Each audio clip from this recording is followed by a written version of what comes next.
નમસ્કાર મિત્રો દેશ અને દુનિયાના સુપરફાસ્ટ સમાચારમાં તમારું સ્વાગત છે। થાઈલેન્ડમાં વરસાદે 300 વર્ષનો રેકોર્ડ તોડ્યો। થાઈલેન્ડમાં વરસાદે 300 વર્ષનો રેકોર્ડ તોડી નાખ્યો છે, જેના કારણે 10 રાજ્યોમાં ભયંકર પૂર આવ્યું છે। કેટલાક વિસ્તારોમાં 24 કલાકમાં 300થી 500 મિલીમીટર વરસાદ નોંધાયો છે।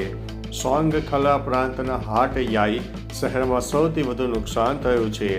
ઘણી જગ્યાએ લોકો તેમના ઘરોમાં ફસાયેલા જોવા મળ્યા છે અને બચાવ ટીમો તેમને બહાર કાઢવા માટે કામ કરી રહી છે। આગામી 24 કલાકમાં ભારે વરસાદની આગાહી વ્યક્ત કરવામાં આવી છે। અન્ય મહત્વના સમાચારની વાત કરીએ તો જાણો કોમ્પોઝિટ યા સ્ટ્રેટો જ્વાળામુખી શું છે।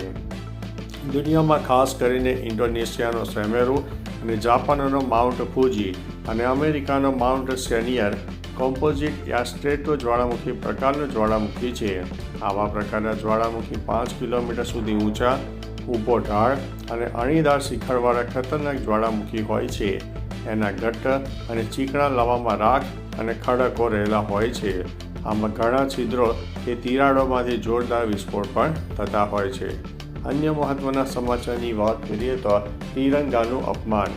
કેનેડાના ઓટાવામાં રવિવારે ખાલિસ્તાની આતંકવાદી સંગઠન સિક્સ ફોર જસ્ટિસ દ્વારા આયોજિત ગેરઔપચારિક ખાલિસ્તાન જનમત સંગ્રહ દરમિયાન ભારતીય તિરંગાનું અપમાન કરવામાં આવ્યું।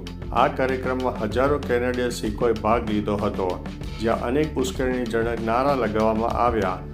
SFJ ભારતમાં UAPA હેઠળ પ્રતિબંધિત છે અને આ ઘટના ભારત અને કેનેડાના સંબંધોમાં સુધારો થઈ રહ્યો હતો તેવા સમયે બની છે। અન્ય મહત્વના સમાચારની વાત કરીએ તો 1 ડિસેમ્બરથી શું બદલાશે। 1 ડિસેમ્બરથી દેશમાં ઘણા મોટા ફેરફારો થવા જઈ રહ્યા છે, જેની સીધી અસર સામાન્ય માણસના ખિસ્સા પર પડી શકે છે। યુનિફાઈડ પેન્શન સ્કીમ પસંદ કરવાની અને જન્મનું પ્રમાણપત્ર જમા કરાવવાની છેલ્લી તારીખ 30 નવેમ્બર છે। જો પેન્શનર્સે આ કામ પૂરું ન કર્યું તો પેન્શન અટકી જશે। ઉપરાંત ટેક્સ સંબંધિત દસ્તાવેજો સબમિટ કરવાની પણ છેલ્લી તારીખ છે। LPG સિલિન્ડર અને ATFના ભાવમાં પણ ફેરફાર થવાની શક્યતા છે। અન્ય મહત્વના સમાચારની વાત કરીએ તો મુખ્યમંત્રીની તંત્રને મહત્વની સૂચના। કેબિનેટ બેઠકમાં મુખ્યમંત્રી ભૂપેન્દ્રભાઈ પટેલે માનવતાવાદી દ્રષ્ટિકોણ દાખવતા સૂચના આપી છે કે સરકારી કાર્યક્રમોના કારણે કોઈ નાગરિકના સામાજિક પ્રસંગોમાં અડચણ ન આવે। જામનગરમાં એક દીકરીના લગ્નને કારણે તેમને પોતાના કાર્યક્રમનું સ્થળ બદલી નાખ્યું। દીકરીના કાકાએ કહ્યું કે મુખ્યમંત્રીના એક ફોનથી અમારી મુશ્કેલીઓ દૂર થઈ અને અમે શાંતિથી સૂઈ શક્યા। મંત્રી જીતુ વાઘાણીએ આ અભિગમને બિરદાવ્યો છે। અન્ય મહત્વના સમાચારની વાત કરીએ તો જ્વાળામુખી વિશે જાણો। સિન્ડર કોન જ્વાળામુખી શું છે। આ પ્રકારનો જ્વાળામુખી સૌથી નાનો લગભગ 400 મીટર ઊંચા ટેકરા જેવો હોય છે। આમાં એક જ વેન્ટ એટલે કે છિદ્રમાંથી લાવા બહાર નીકળે છે। અમેરિકાના મેક્સિકોમાં પેરાકુટીન જ્વાળામુખી એક ખેડૂતના ખેતરમાં બન્યો અને 9 મહિનામાં 400 મીટર ઊંચો થઈ ગયો હતો। અન્ય મહત્વના સમાચારની વાત કરીએ તો હુડાના વિરોધમાં 11 ગામોની એકતા પદયાત્રા શરૂ। સાબરકાંઠાના હિંમતનગરમાં હુડા એટલે કે હિંમતનગર અર્બન ડેવલપમેન્ટ ઓથોરિટીના વિરોધમાં 11 ગામના લોકોએ એકતા પદયાત્રા શરૂ કરી છે। જેઠીપુરાથી શરૂ થયેલી આ પદયાત્રા 29 નવેમ્બરે ટાવર ચોકમાં સમાપ્ત થશે। હુડા સંકલન સમિતિ અને ગ્રામજનોએ તિરંગા લઈને રથ સાથે માર્ગ ખેડ્યો હતો। પ્રથમ દિવસે જેઠીપુરા, બોરિયા ખુર્દ અને પીપલોદી થઈને કાટવાડ ગામે પહોંચી હતી। અન્ય મહત્વના સમાચારની વાત કરીએ તો હેડલાઇન્સ ઉપર નજર નાખીએ તો PM મોદી બંધારણ દિવસની ઉજવણીમાં હાજરી આપશે। દિલ્હી વિધાનસભામાં આજે 75મો બંધારણ દિવસ ઉજવાશે। સંયુક્ત કિસાન મોરચો દિલ્હી માર્ચના 5 વર્ષ પૂર્ણ થવાના પ્રસંગે દેશવ્યાપી વિરોધ પ્રદર્શન કરશે।